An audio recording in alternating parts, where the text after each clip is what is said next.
Well, the time has finally come. Time for me to play Tony Hawk 5 on the Xbox One, which is a truly horrible game, and I'll show you exactly why thoroughly.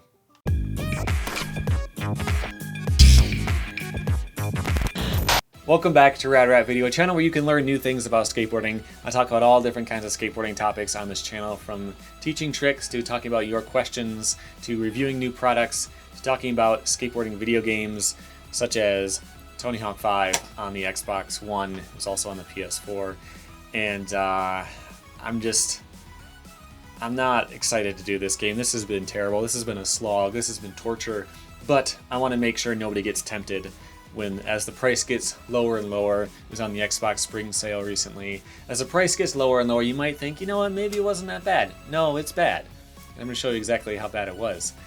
When this game was first announced, everyone was concerned because the graphics looked really bad. It looks like a PS2 game, maybe a little bit sharper. The textures are a little bit better, but it really doesn't look great.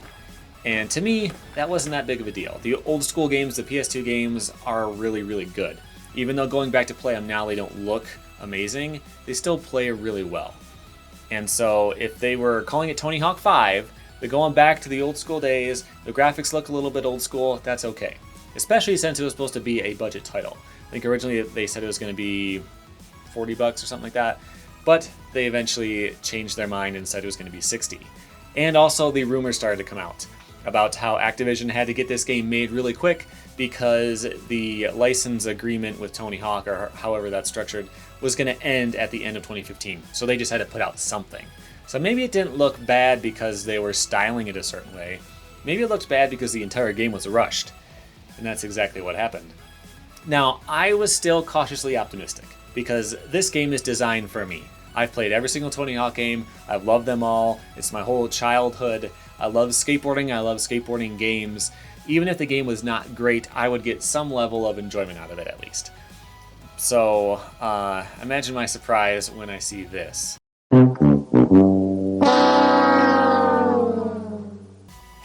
Yeah, even if it was just not great, I probably would have loved it. But being this terrible and so widely hated, I knew I was in for something when I decided to pick it up. And I've been putting it off for a long time because I know it's going to be brutal to see what happened to one of my favorite series, but it's time to finally do it. The game started with a really bad impression. Right on the main menu, there's a warning about having the patch installed and it messing with my save file. I don't have a save file yet, and I have the patch installed. It should probably check for that before it warns me, but no, this is a permanent warning that will be there every time you start the game. Also, yeah, this game was unplayable off the disc. Only the tutorial and the creative park mode were available from the start. The rest of the game was patched in later. Anyway, it starts with a tutorial. Things are a bit different from the rest of the Tony Hawk games. Now you have to push and brake with the triggers. It's not a big deal, but it feels weird. There are a lot of times you'll need to slow down and turn around, and holding down on the D-pad just doesn't do it. I mean, sometimes it does, but the trigger is what it wants you to do. Some other things have changed too. They added in a stomp mechanic where you hit the grind button in the air and you'll slam down to the ground. Aside from the moon physics level that I'll talk about later, you'll probably never want to do this. But if you're like me and you have the muscle memory for hitting the grind button early, you'll find yourself slamming down right before a rail instead of landing on it. Shouldn't they have put this on the ollie button? It's not like you use that in the air, right? The last big change is how the special meter works. It fills up like normal, and after you land a trick, you hit the left bumper to turn it on. If you have to activate it with a button, it would make more sense to let you activate it right after you get it, right? Instead of having to land your current combo first. For the high combo challenges, you don't get a chance to ever use your special, but you won't want to anyway because it doesn't do anything good. Remember in the old games where every character had unique tricks that belonged to them? Like downright grab was a 900 for Tony Hawk, Rodney Mullen had dark slides. This game works totally different. Hitting the special button just replaces your main tricks. Kickflips and heel flips become triple flips. Varial flips become 540 flips. Your grinds are just generic specials from older games, and your special meter runs on a timer regardless of what you're doing. You can't keep it full by getting tons of points like in the old games. This is a stupid change, and they only did it because it's less work to have every character play the same. But wait, if your single flips are now triples and they take a lot longer to animate, won't that mess with your timing? Probably not. You can land these tricks partway through. The game doesn't care, most of the time at least. Aside from these new things, there were tons of things that were removed. Hidden combo tricks like doing a shove it and hitting the flip button twice to do a 360 shove it are gone. Tapping buttons to switch grinds is gone. Pivoting in manuals is gone. Getting off your board is gone. Freestyle tricks are gone. It plays almost like they took the trick set of Tony Hawk 2, removed half the tricks, added back in spine transfers and wall plants, and called it a day. Oh, and kind of reverts too. But they use the animation for switching stances around. This is not what a revert looks like. There's no way they didn't know that. It's just pure laziness. In fact, all of the animation is trash. The shove-its are really flat. Frontside ones especially have a lot more pop than that. This just looks awkward and weird to me. The varial kickflip is weirdly off-axis. It kind of nosedives, and it's hard to even tell what's going on with it. Is it really that much less work to do everything wrong? Wouldn't it have taken just as much time to make these tricks look okay? And varial heel flips are the same way, of course, they probably just mirrored it. Inward heel flips aren't too bad, but the nollie ones are messed up. They flip normal instead of nollie. Is that a throwback to Pro Skater 2? No, it's just weird. Actually, they can animate right if you're careful, but if you hit up right on the D-pad a millisecond early, you'll do a nollie no comply, and then you're in your normal stance again. Hey, they added in a new trick, but its only purpose is making the game look and feel worse. Here's the front foot impossible, which for this guy is just up and flip. That's a long animation trick for just a single button press. Usually something like that would have been a double tap. Anyway, it looks okay at first, but look close. The board teleports to 90, stays there for a second paused, then suddenly speeds up the rest of the way around. Why? Oh, and it doesn't animate in nollie or fakie right either. Neither do normal impossibles. But even the plain kickflips do that jerky speed up thing. I think the game just wants to feel responsive, so right when you push a button, you're suddenly partway through the trick. But it just looks so stiff and unnatural. Didn't they have motion capture data sitting around somewhere? Couldn't they have just played Skate 3 and looked close and copied everything? Okay, but what about the two heavy hitters? Hard flips and 360 flips. One of the first videos I made on this channel was about hard flips in old skateboarding games and how they were almost always wrong. Some games just had pop shove-its for hard flips, and it confused all my friends growing up as to what the trick actually was. But that was 20 years ago. The good news is that it's actually a correct hard flip, even though it's not a cool flat one. The bad news is that it looks terrible. Just look at this. It's like he's floating in the air and pushing the tail down to make it flip instead of popping it up off the ground. I get that these have to be animated to still make sense in midair, but it doesn't explain why this looks like garbage. But what about 360 flips? This is another one that games have a hard time doing. The Pro Skater 2 one looked really good, but some of the later ones had trouble because of the way you did it by double tapping the flip button. So it had to modify a varial flip halfway through the animation, which didn't look quite as good. So I tried every button combination with Tony Hawk, and he doesn't have the 360 flip. Down flip is actually a double impossible for him, which is weird. But guess what? Nobody in the game has 360 flips. It's the most iconic skateboarding trick of all time other than plain kickflips. Nobody has it. You can't modify tricks or buy more later like in Tony Hawk 2. They're just not there.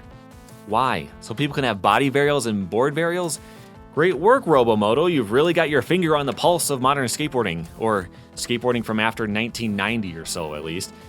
Not only does the game look and feel bad, it sounds bad too. It's all just so lifeless and devoid of any character. I have to play it with the music turned off for YouTube copyright reasons, but just listen to this.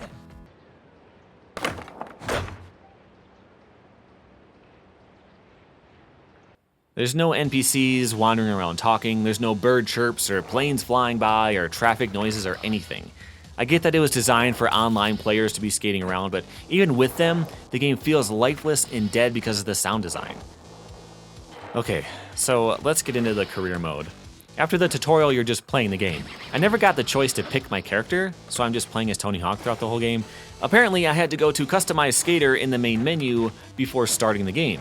Would it have been so hard to let me pick my character before I started? You could do that on the PlayStation 1. Stupid. Doesn't really matter though. Remember in the old games where characters played differently? Steve Caballero had good vert stats, Jamie Thomas had good street stats. That's gone. Everyone has a 0 on everything. In fact, you can barely spin a 180 with base stats. With a ton of air on vert, you'll just barely pull around a 360. You won't notice this much in the footage because I put a ton of my stat points into spin early because I hated how that felt. But you would have the same experience no matter who you picked. These aren't characters, they're just skins. So you start a level in the free skate mode with events, or what the game calls missions, on these map markers. But before you do those, there are the free skate challenges, which are like getting the skate or combo letters, collecting a level specific thing like crates or school bells or something like that, and collecting a secret tape and a secret DVD. Great job on the creativity there. But this is worse than the original games, though, of course, because it has to be. The combo letters are usually pretty easy to get, although at least once I phased through a letter a couple times in a line that had this really weird misaligned gap in it, but it's almost always really easy, which is good because there's no retry. In Free Skate, if you mess up, you just have to skate back to the starting point manually and try again. If the lines are kind of long, that can take a while. Pro tip, if you collect a few skate letters or collectibles and then do a challenge, they'll reset. So I tend to get that stuff done first. You know, I shouldn't be giving you tips on how to play this game because you shouldn't be playing it.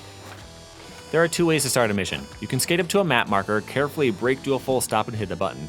Remember how in the old games you get a little bit of story, like, oh no, all of my insert collectible here blew away, can you go get them?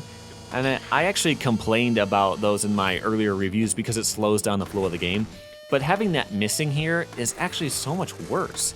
I went up to a marker, and now I'm smashing drones. Why? Yes, this is a Tony Hawk game, and no, it doesn't have to make sense, but it's just random crap. Why am I constantly having to clear balls out of pools in every level? It's just so pointless.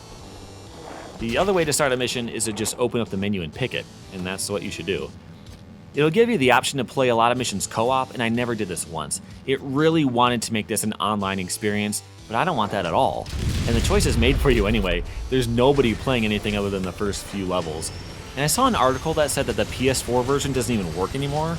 I'm not sure about that, but luckily might be the wrong word, the game is still functional on the Xbox. At least as functional as it ever was, which is to say not very much. So what kind of stuff do you do in this game? Mostly wait. The load times are terrible. This game doesn't look good, obviously. It shouldn't be taxing the system so much. So you pick a mission off the menu, and you have to wait a while before it starts loading. When I first started this game, I thought the retry button didn't work at all because it lets you keep playing as you wait for it to start loading. I don't get why this is a thing. Then it loads the same level you're in already for an eternity, and drops you into the level partway through before the textures are even in. All it's doing is moving you to a different part of the level and loading in some mission-specific things like floating spheres or something, right? Why isn't this instant? Honestly though, you'll be happy for the reprieve you get when you finally don't have to play the game for a minute or two. The loading times when you finish a level are even worse. I beat a high score in the second level and it took 40 seconds to load. That's ridiculous. But it got even worse later in the level. I beat a mission here and I just got stuck. It said the game lobby was full, and I think we both know that's not true. And it said there was too much server activity. Again, come on. Of course there wasn't any server activity. After 2.5 minutes, I gave up and closed the game and relaunched it. Anyway, the first event type is high score, and that's fine. That's a standard thing for the series. It would be weird if it weren't there, but there are 7 different types of high scores. First is a normal high score, anywhere in level. Second is a high score but restricted to a certain area. This can be a pool, a particular building, or a zone, so it's the same thing but worse. I don't particularly have fun watching for borders or cones while I'm trying to skate around. Sometimes in these mission types it'll forbid manuals or reverts or something for a tiny bit of variety, and I don't really mind that, I guess. Third is the high combo score. Not really much to say here. This late in the series, the high score and high combo are basically the same thing, except you might be able to do 2 or 3 combos in the high score challenge. The fourth one is another high combo, but off of a mega ramp. Most levels have some kind of big air style jump ramp somewhere, and it'll always ban manuals. So you have to do a crazy air and maybe land on a rail. The high score is way too high to do it just in a single air, but the levels aren't designed to actually keep it going at all. Like, look at this one. I can do a big combo in the air and spam the few flip tricks I have, and surprisingly there actually is something to grind this time, but then the only thing I can get to without a manual is this. Can't get anywhere near the 6 score on these. I'm not sure what else I'm expected to do. But it says a lot about the level design. A lot of the time you're expected to piece together really crappy lines instead of obstacles leading into the next one like they did for the whole rest of the series. 5, 6, and 7 are just variations of a different scoring method. It'll be something like this. Your score is determined by your air time times your trick multiplier. So if you spend 2 seconds in the air, you get 2 points, but if you have a 5x multiplier, you'll get 10 points. At least, I think that's how it works. The score goes up regardless of whether you bail or not, and the multiplier isn't retroactive. So with the air ones, here's what you do. Do lots of kickflips on vert. You can mix it up and do shove-its if you want, but all you need is to get your multiplier up. You don't need to worry about what the tricks are worth. That's it. Keep going and you'll score way over what the goal was. Does this look fun to you?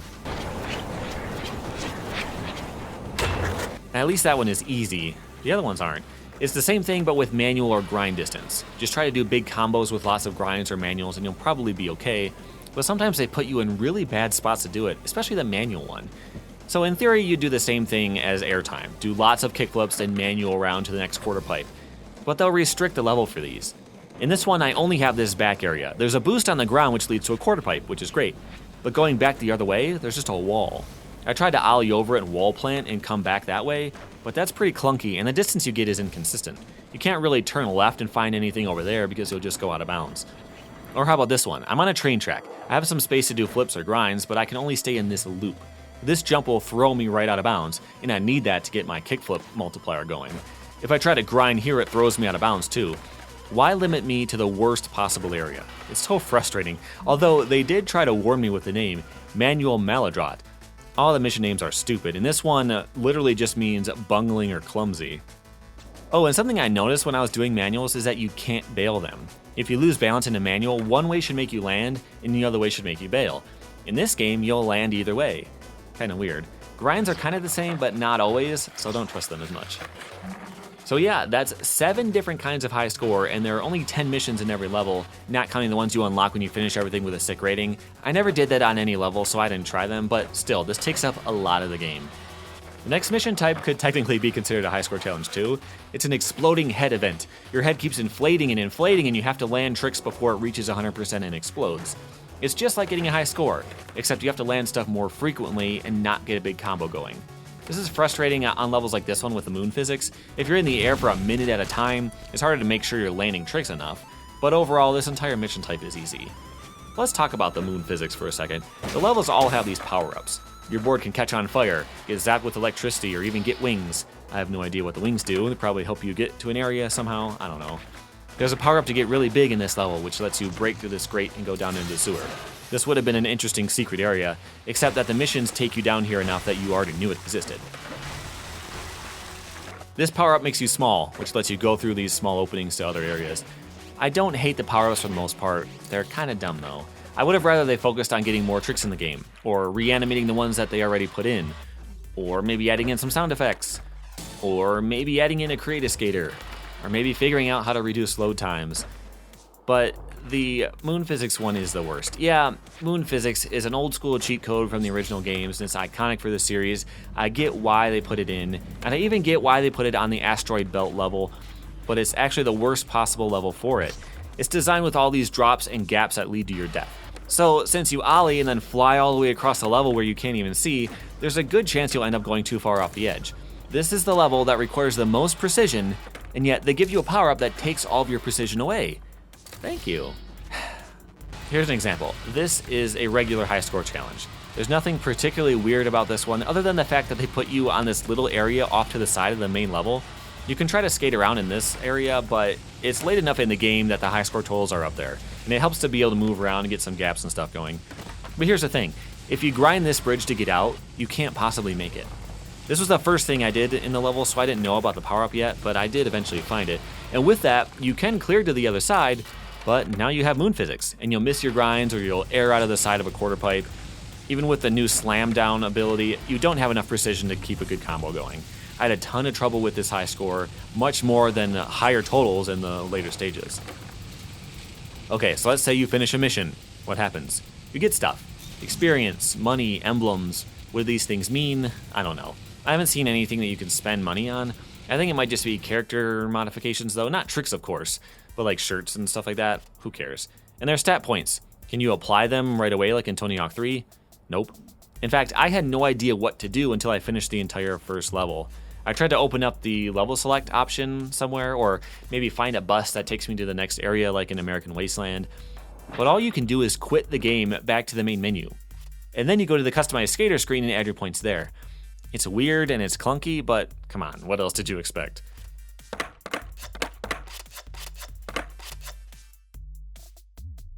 So what else is there to do other than get high scores in different ways? Oh man, there's so much. You're gonna love it. First is Simon Says. You know that throwaway event in Pro Skater 4 and the underground games where you do tricks that a pro skater calls out to you, maybe at a demo or something? Yeah, it's that, except they pull a sneaky on you and they add in tricks you're not supposed to do. Also, why put says in quotes? There are like 8 tricks in the game. Can you actually record Tony Hawk saying the trick names? I'm sure it would be annoying, but maybe having someone yell at me would have helped keep me awake. By the way, what would you think you're supposed to do when it gives you a fake trick? At first, I would just do something different to dismiss it so I could get to the next one. But what it wants you to do is just wait a while until it goes away on its own. That keeps your multiplier going. I did this wrong throughout most of my playthrough. But okay, if I had to do this once in the game, I wouldn't blow my brains out, but you'll do this constantly. Okay, so what's next? Maybe we'll skate over here and... Oh. I'm completely stuck inside a ramp. Awesome. Is this finally an excuse to stop playing? Aw, crap, I made it out. You know, this game isn't as glitchy as Pro Skater HD, and it's not as bad as it was when it first launched, but you'll have some annoying moments, like this one, where I get so high in a ramp that I bail even though I landed straight. Or here, where I'm doing a nose manual and I'm suddenly doing a manual and my combo is reset. This stuff isn't all that common, but if it was, it would at least make the game a little more interesting. Okay, so let's look at some more events. You can ride through rings. This is not fun at all, and it's just the first of many missions where it wants you to skate around in a specific path. I get absolutely no enjoyment out of these. And it's frustrating when you don't know which way you're supposed to go. It can take a few tries to get used to the route. After that is delivery missions. These require you to pick up stuff, usually food, and take it somewhere in the level. For some reason, your head is expanding slowly. I think it's like a makeshift timer to let you know that you need to take multiple deliveries, I guess? I don't know. I hate these. And of course, the moon physics one is nearly impossible. But I soldier through because I love you. Next is the pellet collector missions. There are different color-coded balls around that you have to get by doing a certain type of trick, like air, grind, or manual. These aren't so bad at first, but this one later in the game is brutal. You have a very specific route, and they keep screwing with you. They tend to put the first ball way too close to the start of the rail, so you have to use the stomp move to land really early. Sometimes the rail will jog over and it'll be almost impossible to make the gap. Sometimes the red balls will be in the wrong spot for where you end up. This one had an ollie I couldn't possibly clear with my stats being where they were. I shouldn't have put everything in spin right away, but I couldn't play the game otherwise. There are also collecting missions where you're supposed to have a multiplier when you collect stuff, I guess. I'm not exactly sure how this one works, but it's easy enough. Just do combos while you collect stuff, which is probably what you'd be doing anyway. Here's a new one. Shoot targets with flip tricks. First time you do this, I was really confused. In theory, you're supposed to be shooting the targets with rockets, but they're all in this little area, and some of them are almost impossible to hit, like if they're around a curve. I figured out that you can just run into them, which is probably easier. And I do give them some very mild credit for mixing this up a little bit. Sometimes it's rockets, sometimes it's fireworks, sometimes it's dynamite, but it's never fun. Here's the worst event type, clearing balls out of pools. You just run into beach balls or sports balls or whatever and try to push them out of the pool. At least I think that's the theory of what you're doing, but most of the time they just explode when you hit them hard enough. I really don't know the reasoning behind this one. But here's the best one. The last time you do it, it's sheep and they give you dynamite. But here's how it runs.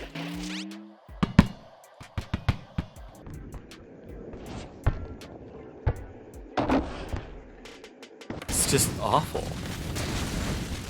You know what's cool about the Underground games? There were story-specific events. It wasn't always just doing the same few things in every level. There were things you only had to do once in the entire game. Pro Skater 5 actually does that once or twice, but you can imagine how it turned out.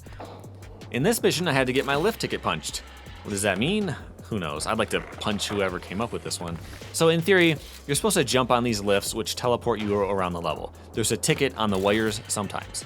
Here's the thing, there are 6 different teleporters in the level, and only 3 have tickets. And this is a long downhill level, so they aren't very close together, which is why there are teleporters. So you just have to keep guessing, and you're guaranteed to run out of time before you figure out which ones have tickets. Even once I figured out where they were, I still barely got through it in time for the AM score. I knew exactly where to go and did a near perfect run, the best I could tell. There may be a couple more types of missions, but I think you've seen enough by now. So how was this game received? Everybody hated it, which of course it did, and they still do. I unlocked the 4th level in the game, and I got a rare achievement. Just under 10% of people actually get that far in the game. That's abysmal. I couldn't even believe that. I unlocked it while I was still in the 2nd level. I played around an hour by that point, and 90% of people already gave up. The last level that gives an achievement is the Asteroid Belt, with an unlock rate of 3.75%. There are 3 more levels after that one, they just don't have achievements. How many people get all the way to the Underground? 1%? Well, I'm finally a 1%er in something because I beat the whole game.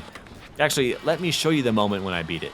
This is the very last mission, destroying some security cameras. Since there's no story at all, it's not like it built up to this moment or anything, it's just a generic challenge like the rest of them. So I'm grinding around and breaking them, and then... yeah, the game froze when I was seconds away from not having to play it anymore. It was the worst moment of my whole playthrough. I went back and I finished it, but I wasn't recording anymore. Nothing happens. You just finish it like any other mission, and that's it. It loads the level again, and you just skate around. You don't unlock any videos or new characters or cheats or anything. You can complete every mission on sick and then unlock some more challenges, but why would I do that? I hate myself, but even I don't deserve that kind of treatment. Something else that really bothered me about this game was the lack of secrets. One of the signatures of the Tony Hawk series was hidden areas and Easter eggs. There's always something new that you only found out the 5th time you played through a level. There's the pool in School 2. There's the underground area in Marseille. There's tons of extras built in, but not here. Remember the hangar in Tony Hawk 2? You could grind the helicopter blades and it would take off and change up the whole level. Well, there's a helicopter here in the bunker, which is just a hangar ripoff. First thing I did was grind it. And look, the blade starts spinning. What does it do? Nothing. It just sits there. It'll never move. Like my copy of this game on the shelf once I trade it in back at GameStop the minute I'm done recording. Here's a fun little touch though. The mountain level has a giant hockey foosball thing set up. You can knock the puck around, but it's much more likely that these guys will crush you into the ground while you're trying to rush around to complete all the stupid missions in this level. I guess it's possible there are secret areas and stuff that I didn't find, but I think we both know that's not true. It's as plain and bare bones as you can get, and it finished off the whole series with a whimper. Tony Hawk series got a ton of people into skating, made millions of dollars, and made a huge impact on the gaming world too. And it was reduced to this. I would rather have seen Activision take Tony Hawk behind a shed and shoot him. It would have been less tragic, and I love Tony Hawk. So, could they have fixed this game? Was there any way that they could have released something that was good? Knowing they had that deadline, knowing they didn't have a lot of time, of course they could have started earlier and invested some actual money in it, but setting that aside, is there any way that they could have put out something good when this came out? Yeah, and I could think of 2 different ways that it could have been decent. First would be to drop Tony Hawk. So he was the problem that made that deadline such an issue, right? They were going to lose their contract with him. If the game was not going to be good by the time that contract expired, then just drop him. They are thinking that the Tony Hawk, or Tony Hawk's Pro Skater specifically, that brand name still had some cachet to it, but the last few Tony Hawk games before this one were all terrible too. It really probably hurt just as much as it helped. It got in the news a little bit more having the Tony Hawk name in it, but also everyone knew it was going to suck. But what if, instead of having Tony Hawk, they had somebody else? Now, I was thinking about this for a while. Who could they have picked? Tony Hawk is basically a household name regardless of the games. Regardless of him skateboarding, people just know who he is. He does stuff with charities, he does, whatever. People know who Tony Hawk is. If they weren't going to have him, who else could they have? Back in the day, they could have picked Bam Margera or somebody like that, but right now, or in 2015, who is famous outside of the core skateboarding world? And the only other person I could think of, the second most famous skateboarder in the world, is actually in this game, and it is Lil Wayne. All right, now think about it. He does skate, and he is very famous. So you can think about, from a marketing perspective, how that could be a decent idea. You can make a new Tony Hawk style game made by Activision. It's the same companies that brought you those old school games, so people who are into those would be interested. You could still be collecting skate letters and doing all that kind of stuff. So people like me would have wanted to play the game anyway because of what it is. And then it could have been marketed to more people. It could have been his fans, his audience. People who like his music would have been interested in the game. And they could have re-themed or styled the game around him. So maybe use some of his songs. It might have turned the game into an M-rated game, but then what could you do with that? Like maybe they could have done something actually unique and new if they used him instead. And if they announced Lil Wayne's Pro Skater, I probably would have laughed at it, but I would have checked it out, and it probably would have been much better than what we got. And he would have been into it because he's in this game, for one, and for two, he had a skateboarding game come out on phones before. So they could have done that. That would have been okay. It would have been more of a gamble, more of a risk, I guess, but it wouldn't have failed so horribly as Tony Hawk 5. The second idea I had was to not make something totally brand new, but to re-release some of the old games. My favorite Tony Hawk game of all time, my favorite version of my favorite Tony Hawk game, is Tony Hawk 2X on the original Xbox. This game is fantastic. It's Tony Hawk, or the first two Tony Hawks, plus a couple bonus like new stages that they made just for this one, but they remade the graphics on the Xbox. So the grass is actually 3D, like blades of grass sticking out. You know, like all the textures and everything looks a lot better. If they had put this on Xbox backward compatibility, they could have charged $10 for it or something like that. And then recently when the Xbox One X came out, they could have done a 4K patch for it. If there was a 4K backward compatible downloadable version of Tony Hawk 2X, I would play it every single day of my life. It would be amazing. They could have charged $30 for it and I still would have bought it again, because it's a great game. And that would have been cheap and quick. Maybe they would have had to swap out the songs, because I know that's always an issue with the music licenses and all that kind of stuff.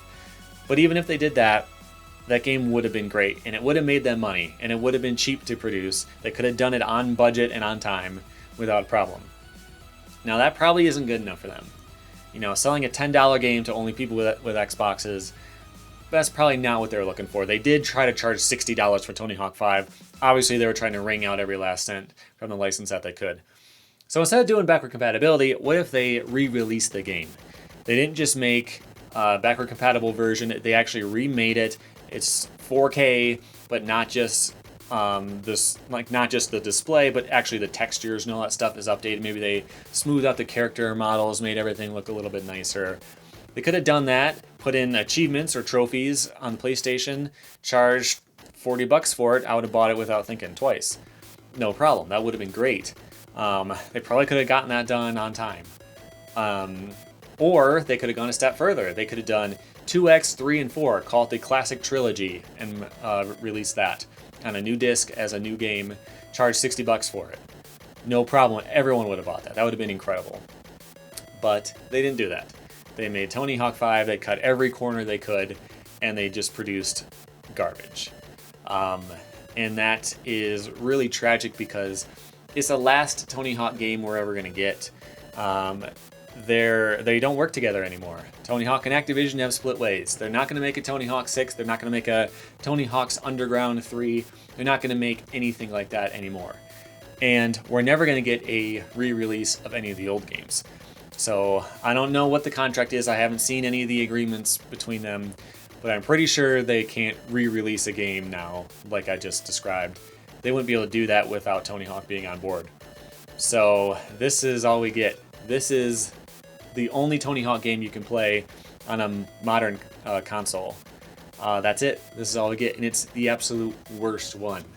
So it's actually very tragic and very depressing to think about how this is all we've got going forward. But there is a small, tiny little ray of hope, which is Tony Hawk Skate Jam on Android, probably on iPhone too, I'm not sure, but this game came out a little while ago. I've been too scared to try it. I'm probably going to have to bust that out soon and show you if it's any good. I'm sure it's not, but you never know. So that's it for this time.